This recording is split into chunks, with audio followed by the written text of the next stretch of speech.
Hello friends, welcome to spicy food lower. இன்றைக்கி நம்மளோட சேனலில் ரெஸ்டாரண்ட் ஸ்டைலில் வெஜ் குருமா எப்படி செய்கிறதுன்னு பார்க்க போகிறோங்க. இந்த வெஜிடபிள் குருமா இன்றைக்கி பூரிக்கு சைட் டிஷ்ஷாக செஞ்சுருக்கேங்க. வீடியோ பார்க்குற எல்லா ஃப்ரெண்ட்ஸும் வீடியோ முழுமையாக பார்த்துட்டு அதுக்கப்புறமா லைக் பண்ணுங்கள், ஷேர் பண்ணுங்கள், நம்ம சேனலை சப்ஸ்கிரைப் பண்ணிவிட்டு பாருங்கள் ஃப்ரெண்ட்ஸ். குருமா பார்த்திங்கன்னா எவ்வளோ ஒரு சூப்பராக வந்திருக்கு. இந்த கன்சிஸ்டன்சியே பார்த்திங்கன்னா ரொம்பவே சூப்பராக இருக்கும். டேஸ்ட் பார்த்திங்கன்னா ரொம்பவே சூப்பராக இருந்துச்சுங்க. வாங்க இந்த குருமா எப்படி செய்யலான்னு பார்க்கலாம். ஸ்டவ் ஆன் பண்ணிவிட்டு குக்கர் வச்சுக்கலாம். குக்கரில் தாங்க செய்ய போகிறோம். சூடானதுக்கப்புறமா இதில் 100 கிராம் அளவு கடலெண்ணெய் சேர்த்துக்கலாம். சேர்த்துட்டு இதில் நம்ம ஸ்பைசஸ்லாம் ஆட் பண்ணிக்கலாம். 2 பிரிஞ்சி இலை, 2 துண்டு பட்டை சேர்த்துக்கலாம்.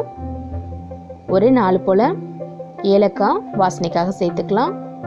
அடுத்ததாக கிராம்பு ஒரு 4, கொஞ்சமாக கல்பாசி, 1/2 ஸ்பூன் அளவுக்கு ஜீரகம் சேர்த்துக்கலாம். பொரியட்டும். அடுத்ததாக நீல வாக்கில் கட் பண்ண பெரிய வெங்காயம் பார்த்திங்கன்னா 3 கட் பண்ணி எடுத்துருக்கேங்க. அதையும் சேர்த்துக்கலாம். சேர்த்துட்டு வெங்காயத்தை நல்லா ஒரு நிமிஷம் போல் வதக்கி விட்டுக்கலாம். நல்லா வதங்கட்டும். இது கூட எண்ணெய் கொஞ்சம் எக்ஸ்ட்ரா சேர்த்து தாங்க நல்லாயிருக்கும். அடுத்ததாக காரத்துக்கு 2 பச்சை மிளகாய் சேர்த்துக்கலாம்.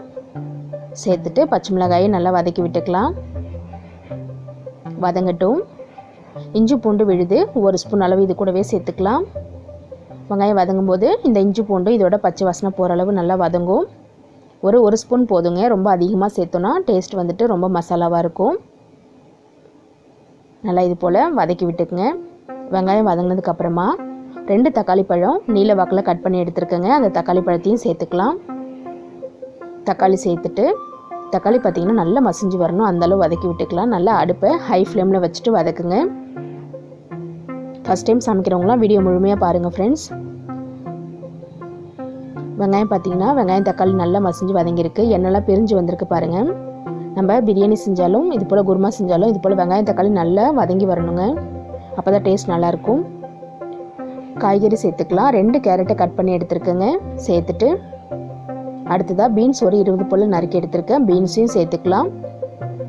1 கப் அளவுக்கு பச்சை பட்டாணி எடுத்துருக்கேங்க. பச்சை பட்டாணி சேர்த்துக்கலாம். அடுத்ததாக ஒரு 2 உருளைக்கிழங்கு கட் பண்ணி எடுத்துருக்கேன். இந்த உருளைக்கிழங்கையும் இது கூடவே சேர்த்துக்கலாம். இப்போ நான் கேரட், பீன்ஸ், உருளைக்கிழங்கு எடுத்துருக்கேங்க. பச்சை பட்டாணி இது கூட நீங்கள் காலிஃப்ளவர் வேணும்னாலும் சேர்த்துக்கலாம்.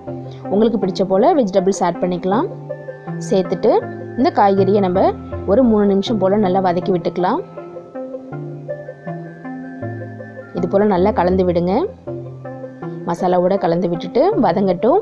இப்போ நம்ம குருமாவுக்கு தேவையான மசாலா அரைச்சி எடுத்துக்கலாங்க.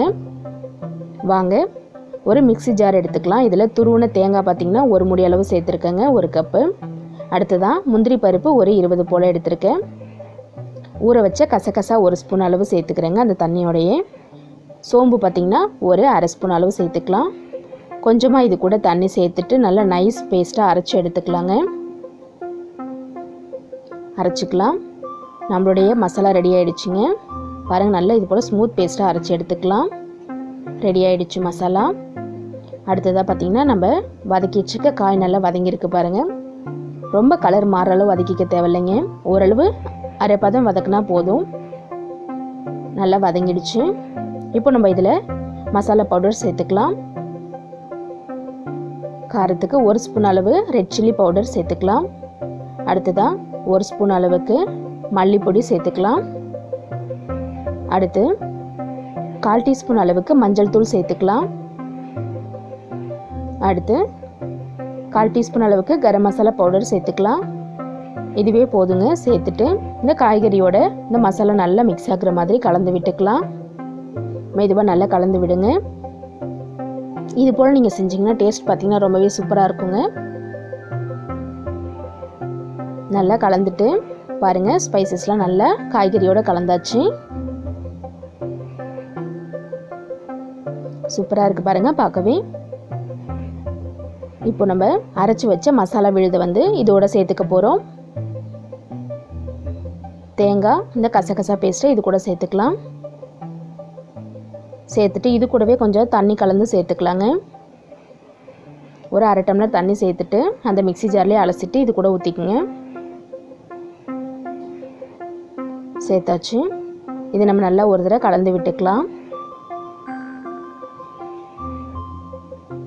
பாருங்கள், நம்ம குருமா வந்து ரொம்ப தண்ணியாக இருக்கக்கூடாதுங்க, கொஞ்சம் கெட்டியாக இருக்கணும்.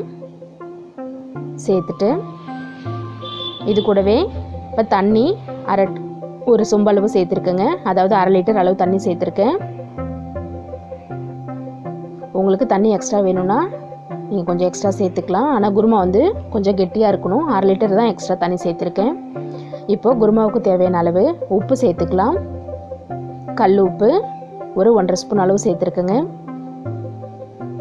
உப்பு நீங்கள் ஃபஸ்ட்டு கம்மியாக சேர்த்துட்டு செக் பண்ணிவிட்டு கூட உப்பு சேர்த்துக்குங்க. அவ்வளோதான்.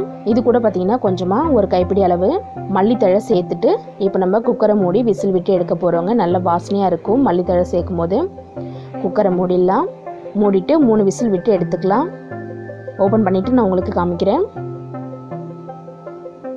விசில் அடங்கிடுச்சு. மேலே உள்ள வெயிட்டை எடுத்துட்டு அதுக்கப்புறமா ஓப்பன் பண்ணுங்கள். மெதுவாக ஓப்பன் பண்ணிக்கலாம். பாருங்கள், நம்மளுடைய வெஜ் குருமா சூப்பராக ரெடி ஆகிடுச்சிங்க. அந்த வாசனை பார்த்திங்கன்னா ரொம்பவே சூப்பராக இருக்கும். டேஸ்ட்டும் ரொம்பவே சூப்பராக இருந்துச்சுங்க. இதே மாதிரி நீங்களும் உங்கள் வீட்டில் வெஜ் குருமா செஞ்சு பார்த்துட்டு கமெண்ட் பண்ணுங்கள் ஃப்ரெண்ட்ஸ். பூரிக்கு அதுக்கப்புறம் பரோட்டாவுக்குமே சூப்பராக இருக்கும். இந்த வீடியோ உங்களுக்கு பிடிச்சிருக்குன்னு நினைக்கிறேன். மறக்காமல் நம்மளுடைய ஸ்பைசி ஃபுட் லவர் சேனலை சப்ஸ்கிரைப் பண்ணிவிட்டு பாருங்கள். லைக் பண்ணுங்கள், ஷேர் பண்ணுங்கள், கமெண்ட் பண்ணுங்கள் ஃப்ரெண்ட்ஸ். இதே மாதிரியே வீடியோஸ் உங்களுக்கு வேணும்னா கமெண்ட் பாக்ஸில் போடுங்க, என்ன வீடியோ வேணும்னு. கண்டிப்பாக நான் செஞ்சு விடுறேன். இதில் ஏதாவது டவுட் இருந்தாலும் நீங்கள் கமெண்டில் கேளுங்க.